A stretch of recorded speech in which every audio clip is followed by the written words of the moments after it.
Our lab today is about the submandibular region and the oral cavity of the face. We can see first a space here between the lips and the teeth and the mandible.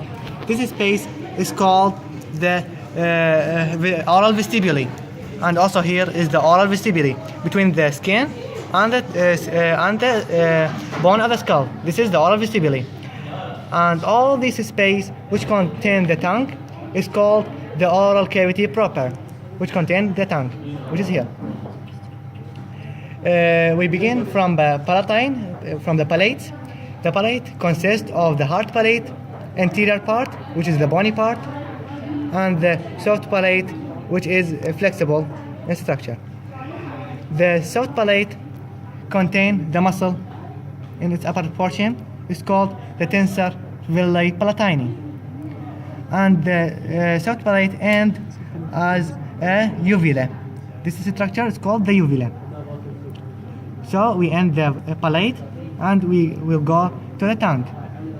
The tongue have the mucosal surface, contain the papillae. Here is the papillae, which is called the circumvallate papillae. Here. Posterior to the circumvallate papillae, we have the circus terminalis. Here is the circus terminalis. Posterior to it is the root of the tongue, and anterior to it is the tongue, the 2/3 of the tongue. The tongue and posteriorly as a folding.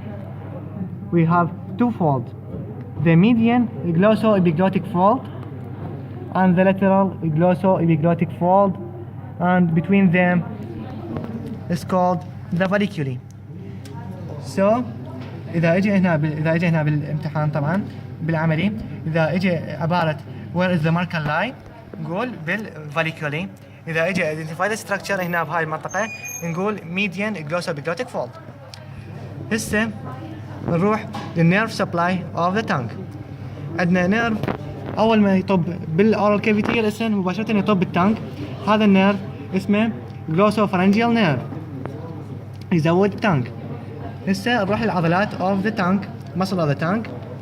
First is the bulky muscle which is form the whole musculature of the tongue is called the genioglossus muscle.